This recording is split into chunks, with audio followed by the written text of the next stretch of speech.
Naipit ako sa parehong araw sa loob ng 1,000 taon. Sabi ni Lindsay, ikaw. Habang nakaupo sila, muling inihiga ni Wuchen si Lindsay sa mesa. Sabi ni Lindsay, gusto ko pa eh. Habang inaamoy ni Wuchen ang bibig ni Lindsay, naisip naman niya, sobrang sarap. Parang mawawalan na ako ng malay. Habang may naramdaman siyang maliit na bagay na tumutusok. Ilang sandali ang lumipas. Sabi ni Wuchen, binibining Lin, nagpainit pa lang ako. Nasa perpektong kondisyon ako. Ulitin natin. Sabi ni Lindsay, huwag. Diyos ko, bakit para kang perpetual motion machine? Sabi ni Wuchen sa sarili, panahon na para tamaan ang pinakamahalagang punto sa paglupig sa kanya. Sa libo-libong taon ng paulit-ulit na siklo, natutunan ko na ang muling pag-apoy ng kanyang damdamin bilang ina at pagbabalik ng kanyang sigla sa buhay ay hahantong sa sukdulang karanasan ng pagnanasa. Dahil sa mga taon, nakasama na niya ang napakaraming lalaki, at ang pamantayan niya sa pisikal na ligaya ay sobrang taas na hindi na siya tinatamaan ng ordinaryo. Iyong 5 oras kanina ay malayo pa sa tugatog ng kaligayahan. Maniwala ka sa akin, binibining Lin. Sabi ni Lindsay, ikaw 1 oras ang lumipas. Sabi ni Lindsay sa sarili, si Wuchen, itong lalaki, ang galing niya sa larangan ng negosyo ay hindi pa huhuli, baka mas malaki pa kaysa sa akin. Ang kahanga-hanga ay parang kaya niyang makita ang hinaharap. Halimbawa, paano niya nalaman ang isusulat ko sa liham na yon? Bilang isang simpleng lalaki, napaka-extraordinary niya na hindi ko kayang unawain. Para pa itong parang ramdam ko ang kawalan ng katarungan ng kapalaran. Bakit hindi ko siya nakilala ng mas maaga? Sayang ang lahat ng taong inaksaya sa walang kwentang mga lalaki. Ano ba talaga ang ginagawa ko noon? Sabi ni Wuchen sa sarili, sa wakas, puso ni Lindsay ay akin na. Ilang sandali ang lumipas. Sabi ni Lindsay, mahal, anong problema? Habang tinitingnan ni Wuchen ang kanyang Chinese phone. Sabi ni Liruobing, sa loob ng 2 araw, ang mga pinunong panlalawigan ay magho-host ng Youth Entrepreneur Summit. Ang usapin tungkol sa pagbili ng Yobelezi ay ilalagay na sa mesa. Sabi ni Wuchen, alam ko. Hindi ba't 2 buwan na nating inihahanda ito? Huwag kang mag-alala, mahal. Sabi ni Liruobing, Nan. Teka, ano ang nangyayari riyan? Sino siya? Sabi ni Wuchen, ipaliwanag ko pagbalik ko. Sabi ni Liruobing, ang kayabangan niya. Mahal, mas mabuti pang siguraduhin mong magbibigay siya sa akin ng matinong paliwanag. Ile! Sabi ni Wuchen sa sarili, ang paliwanag na hinihingi ni Rubing ay maliit na bagay lamang. Ang hindi ko inaasahan ay kung gaano kaseryoso ang mga sintomas ni binibining Lin, higit pa kaysa sa lahat ng nadaanan ko sa libo-libong taon ng siklo. 2 araw ang lumipas. Main Hall No. 1, Donghai Youth Entrepreneur Summit. Sabi ng leader, Xiao Zuo, tungkol sa pagbili ng Yobelezi, kalimutan na yon. Isipin mo ang paraan para maghain muli ng panibagong proposal. Sabi ni Zuo Kayang, leader, kayo pero walang nagsabing kakanselahin ito noon, bakit bigla? Leader, hindi ba't kayo mismo ang lubos na nakilahok sa pag-aaral at diskusyon ng aking proposal? Alam ninyo ang mga benepisyo pagkatapos ng pagbili, lalo na ang epekto nito sa paglakas ng ng Donghai. Biglang pumasok si Wuchen at nagsabi, tumigil ka na sa pagsasayang ng salita, Zuo Kayang. Lumingon si Zuo Kayang at nagsabi, sino ka? Sabi ni Wuchen, hindi mahalaga kung sino ako. Ang mahalaga ay pinili ng leader ang aking proposal. Zuo Kayang nagsalita, oh. At ano nga ba ang proposal mo? Wuchen nagsabi, labis ang emisyon ng Yobelezi kumpara sa pamantayan. Ako ang magpupondo ng bagong kagamitan at kumpletong pag-overhaul. Tungkol naman sa polusyon, ayusin namin ang paggamot at kompensasyon ng maayos. Tinitiyak ko sa leader na walang magiging problema para sa munisipyo o probinsyal na komite at lahat ng issue sa mga kasangkot na partido ay mareresolba. Zuo Kayang nagsabi, itatapon lang ng pera. Akala mo ba pera lang ang problema rito? Sa ganitong bulok na negosyo, madudungisan ang kapaligiran ng negosyo sa Donghai. Sisiraan ang reputasyon, ano ang silbi ng pera mo? Wuchen nagsabi, sobrang bigat naman ng paratang na yan. Sige, pag-usapan natin ang business environment. Narinig mo ba ang bagong modelo ng pamilyang Tong sa lungsod Ang una nilang nationwide rollout ay sa Donghai.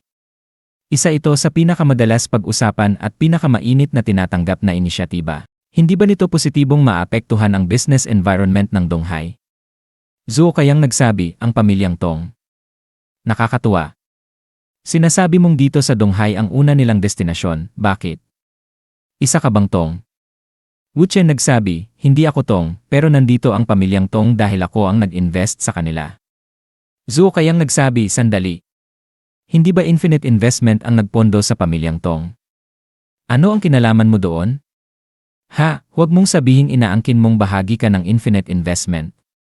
Wu Chen nagsabi, ginamit mo ang perang nakuha mo sa paglalandi kay Miss Lin para magtayo ng Taihe Capital, at niloko mo ang mga tao sa labas ng matagal kaya akala mo ay may halaga ka na. At ang pagkahumaling mo kay Huali, anong klase ng sakit iyon? Zhou Kayang nagsabi, anong kalokohan ang pinagsasasabi mo? Ituloy mo yan, ay dedemanda kita. Ipinakita ni Wu Chen ang kanyang cellphone at pinatugtog ang video. Sa video sinabi ni Zhou Kayang, Atexi, ang bango ng amoy ng paa mo, ang tamis. Mahal ko sila. Wu Chen nagsabi, ay dedemanda mo ako. Hindi ka ba natatakot na baka makita ng mga abogado o hukom ang video na ito? At kung demanda ang pag-uusapan, baka si Lindsay pa ang magdemanda sa'yo. Sa mga nakaraang taon, ikaw, isang manyakis na sipsip, ang nagpakalat ng chismis na gusto ni Miss Lin ang kasama ka, pati na inangkin mong ikaw ang boyfriend niya. Galit na tumayo si Zhou Kayang at nagsabi, ikaw.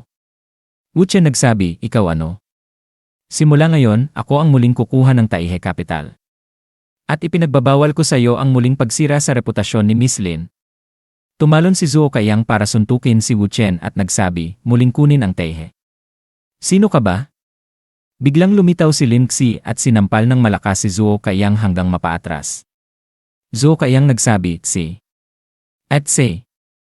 Lin Xi nagsabi, walang hiya, susuntukin mo ba siya? Nakita mo na ang video na ipinadala niya sa'yo, hindi ka pa ba natauhan? Kung wala ako, may makakakuha ba ng footage na yon? Zhou Kayang nagsabi, ako. Hinawakan ni Lin Xi ang braso ni Wu Chen at nagsabi, ilang beses mo na ba siyang tinanong kung sino siya? Ngayon, ako na ang magsasabi, ang pangalan niya ay Wu Chen. Isa siyang major shareholder at executive director ng Infinite Investment. At ang kaisa-isa kong kasintahan. Gets mo? Ngayon, lumayas ka na. Habang pawis na pawis si Zhou Kayang sa sahig. Lin Xi nagsabi, Wu Chen, kontento ka ba sa ginawa ko? Kung masaya ka, paano kung isang halik ang maging gantimpala? Mahinang bulong ni Wu Chen, lelenam. Nandito pa ang leader. Ang abogado nagsabi, ang lounge ay hindi formal na okasyon, huwag kayong mahihiya. Gayunpaman, gusto kong kumpirmahin ang isang bagay, talaga bang lilipat sa Donghai ang punong tanggapan ng Infinite Investment? Wu Chen nagsabi, syempre. Lin Xi nagsabi, kung sinabi niya, tapos na ang usapan. Ang leader nagsabi, maayos, naintindihan ko. Magpatuloy kayo. Hindi ko kayo guguluhin. Isang oras makalipas, sa villa ni Liruobing. Liruobing nagsabi, nandito ba siya para magpaliwanag o manginis sa akin, ganon. Wu Chen nagsabi, mahal, lumapit ka. Hayaan mong ipakita ko sa'yo. Habang mas mahigpit pang yumakap si Lin Xi sa braso ni Wu Chen. Wu Chen nagsabi, Miss Lin. Lin, lalenan, siksay, monting siksay. Ito si Liruobing, ang girlfriend ko. Ipinapakilala ko siya para maalala mong tawagin siyang ate kapag nagkita kayo. Masayang yumakap lang si Lin Xi sa braso ni Wu Chen. Liruobing nagsabi, ito ba ang bago mong babae? Paano siya nauwi sa ganito? Wu Chen nagsabi, unang beses niyang maramdaman ang kaligayahan, sobra lang siyang nasasabi. Ngayon alam mo na, noong una hindi kanya iniinis.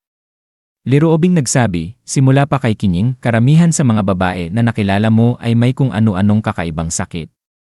Hindi siya mananatili ng ganito habang buhay, hindi ba? Paano tayo?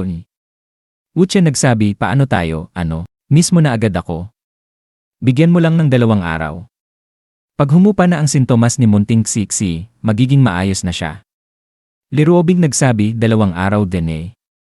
Pagkalipas ng 2 araw, ikaw na naman ang mag-aayos ng gulo ng pamilya Hua. Tingnan lang natin kung mali ako. At dito na nagtatapos ang video natin ngayon. Maraming salamat sa panonood, sobrang na-appreciate ko kayo lahat. Kung nagustuhan nyo ang content, huwag kalimutang i-like at mag-subscribe para hindi nyo ma-miss ang susunod na mga videos. May gusto kayong sabihin o may tanong? Mag-comment lang sa baba, gusto kong marinig ang opinyon nyo. Hanggang sa susunod, mga kagoto. Stay awesome, stay curious, at kita-kits sa next video.